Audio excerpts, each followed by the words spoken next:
Now to our latest edition of Campus Lens. We're talking about the next generation of journalists. This is our partnership with the Emerson College of Journalism, and you can only see it on CBS News Boston with Emerson College of Journalism students. Now, from Emerson College Journalism, streaming on CBS News Boston, this is Campus Lens. Hello and welcome to Campus Lens with Emerson College. I'm Faith Pinto. Today, a look at the problems facing Boston area colleges, including Harvard University and federal funding reform, the job market for international students, and more. President Donald Trump continues to make good on a campaign promise to cut federal funding to colleges and universities. At least one school is pushing back. Harvard University released a letter refusing the government's demands to change hiring practices and address anti-Semitism on campus. They say the mandate violates the institution's First Amendment right. As of mid-April, the Trump administration froze Harvard University's $2.2 billion in federal funding as a result. The administration also threatened to revoke Harvard's tax-exempt status and prevent the school from admitting international students. In March, dozens of colleges and universities, including Emerson College and Harvard, were notified by the Department of Education that they were under investigation for not doing enough to prevent anti-Semitism on campus. Student journalists across the country work to keep their peers informed, but beyond the headlines lurks a serious problem: fear. For more, we go to reporter Molly Doherty, who spoke with student journalists and journalism professors about recent threats to the profession. In March, federal officials detained Tufts University doctoral student Rumeysa Ozturk outside of her home in Somerville. Secretary of State Marco Rubio said the 30-year-old Turkish international student had her visa revoked. He pointed to an op-ed she co-wrote for the Tufts student newspaper last year. Student journalists at surrounding institutions have felt the impacts of Ozturk's arrest. Adri Prey, editor-in-chief of Emerson's student newspaper, the Berkeley Beacon, has had conversations with her staff about how to protect the newsroom. She says it's a necessary step to safeguard her staff and ensure they can continue reporting without fear or interference. We do have international students on our staff who are very concerned about their own visa status and their own involvement in student journalism, because it was that op-ed that is being looked to as the reason for her detainment. The editorial team at the Daily Free Press, Boston University student newspaper, echo these concerns. Brendan Galvin serves as the editor-in-chief. He's been worried about how a lack of student participation could hurt the paper's credibility in the long run. It's definitely a sobering experience, I think, for a lot of us. Just kind of seeing that, this student journalism, it can receive, serious political backlash. These fears aren't unique to just journalism students. Professors are feeling it too. How many are worried about the...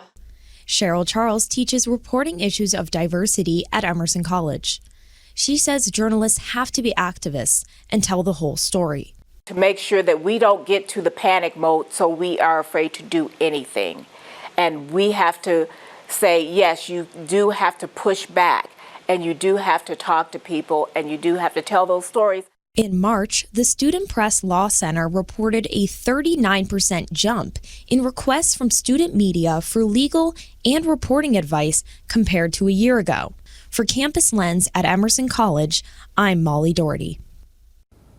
Thanks, Molly. Journalists continue to be faced with the challenge of finding ethical ways to cover heavy issues.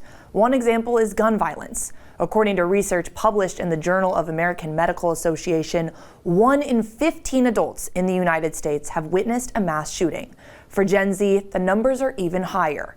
And now, news organizations are finding ways to cover the events. That's evolved. For more on the story, we go to Beilu Hedgembis.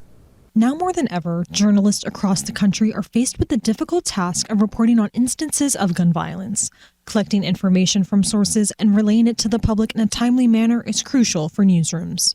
But for Beth Germano, who is a reporter here at CBS Boston, reporting on gun violence is not only a matter of time and deadlines, but approaching with sensitivity. So you have to learn boundaries, who wants to perhaps share their story, who doesn't want to share their story, but you can always just ask. Germano has been reporting in New England for over 30 years. In 2023, she covered the mass shooting that occurred in Lewiston, Maine, claiming the lives of 18 and injuring 13 others. There's so much sadness around you, and I have to I describe it as kind of putting up a wall between myself and the sadness, at least temporarily, so I can just sort of get through it and meet these families who have lost loved ones in this horrible, horrible way. Conducting follow-up stories with victims was also of equal importance to the initial story. If we can, and families or loved ones or friends are willing, we do try to go back and revisit who these people are. A lot of times there ends up being some sort of a vigil for somebody, an investigation, another piece of information that you want to go back and revisit, and then maybe reach out to loved ones again and see if they're willing to talk. Reporting on gun violence is not only about including the tragedy itself, but looking at the bigger picture, specifically the legal and political side of the story. This is what reporters at The Trace, a nonprofit news organization centered around gun violence, focus on. Gun violence is not an intractable problem. We know what the solutions are, but it's a politically intractable problem. Jennifer Massia, a senior news writer at The Trace, adds that it's important to recognize how much power journalists hold when it comes to covering gun violence, and that the narrative lies in their hands. Gun violence stories are criminal justice stories, but they are also public health stories. And it's really important to center the people and not make it seem like a neighborhood is riddled with crime. She adds that this is specifically important when talking about minority communities. Violence does disproportionately impact Black and brown neighborhoods, but more white people are involved in gun violence. And when you only cover it in the minority neighborhood, then what you're doing is making it seem like that's all there is in that neighborhood, which is completely far from the truth. Germano, back at CBS Boston, urges journalists to lead with community voices. It's not just a gunman and this group of victims. They have names, they have faces, and there are circumstances that led to this horrible tragedy. And I think it's our responsibility to provide as much of that whole picture as we can. From CBS Boston to The Trace, journalists everywhere are shifting their focus to ethically report on instances of gun violence. For Campus Lens with Emerson College, this is Beilu Hadgembis. Thank you, Beilu. It's springtime in Boston, and for many students, graduation is right around the corner. For many, it's also a time to start the job search. Resumes, applications, and interviews are all a part of the process. But for international students, the search can be a bit more complicated. Reporter Peyton Kavanaugh looks at some of the unique challenges international students face when looking for a job in the United States. You filled out everything, and then there's that one little question, are you going to need sponsorship in the future? And then you have to click on yes, and you definitely know you're not going to hear from that company again. As universities approach graduation, the job search is in full swing. And according to the Boston Globe, nearly a dozen schools in the Massachusetts region count more than 1,000 international students each, a significant population that continues to grow concerned over employment barriers.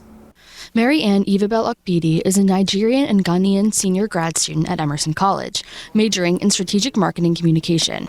Currently, she works as a marketing strategies intern for Moxie Incorporated, a woman-owned business that sells medical scrubs. Okpidi will be moving into a full-time role at the company after graduation, but as an international student, she recognizes that the job search has to remain constant. With international students, we basically live on uncertainties. We're always packed for the next action to go.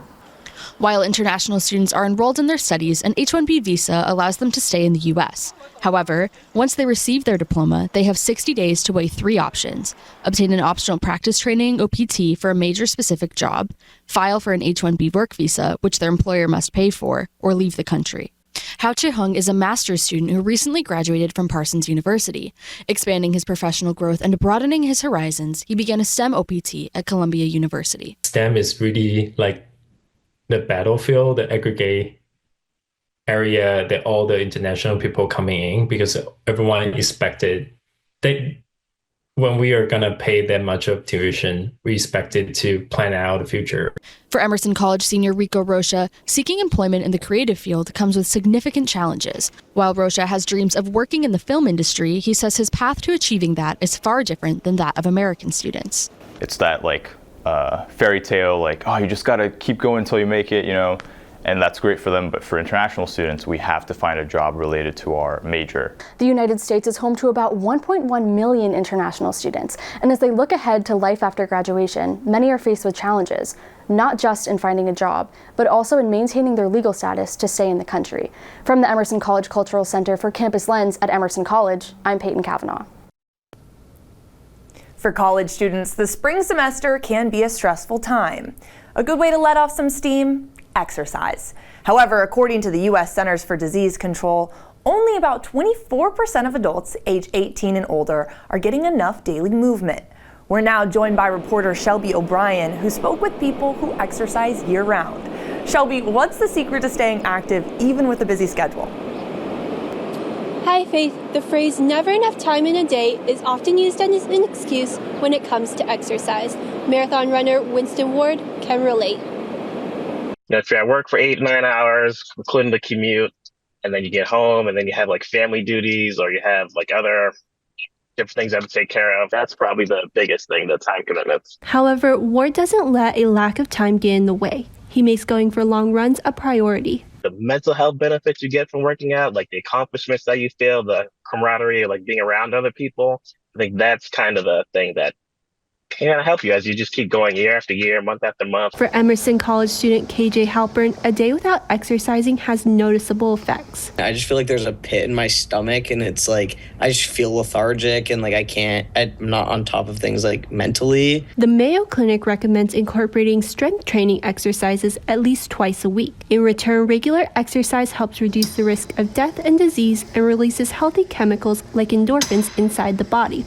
Those endorphins lower stress, can boost one's mood and lead to better sleep. Halpern makes time to go to the gym 5 to 6 times a week. Part of working out is being very connected to your mind and body. So like focusing on form and focusing on like pushing yourself is a lot better than focusing on whatever I'm anxious about. Physical therapist Britt Smith not only understands the importance of exercise mentally, but physically as well. When working with patients, she makes sure to really listen, address their areas of pain, and get patients back to the activities they love. We practice what we preach. You know what I mean? So it's hard for me to tell people, hey, do these, 5 exercises or whatever, however many times a week, a day, if I'm not participating in, physical activity myself. For Smith, the favorite forms of exercise come rising above sea level covered in snow. To be on a mountain, cruising down at 40 and sometimes 55 miles per hour, like amongst the trees, amongst the snow, with some tunes in your ears, like that's me at my absolute happiest. From taking a long run, to hitting the gym, to hitting the slopes, it's clear that exercise in any form makes people feel better. With the recommended 150 minutes of physical activity per week, people can improve their energy levels, reduce stress and anxiety, and live a healthy lifestyle. Reporting in Boston for Campus Lens at Emerson College, I'm Shelby O'Brien. Thank you so much, Shelby, and thank you for watching Campus Lens with Emerson College. I'm Faith Pinot. And if you saw anything you liked, maybe there's a story you want to revisit, or maybe you just want to support the next generation of journalists at Emerson College of Journalism, just go to our YouTube page and search Campus Lens. I'm Courtney Cole. Until next time.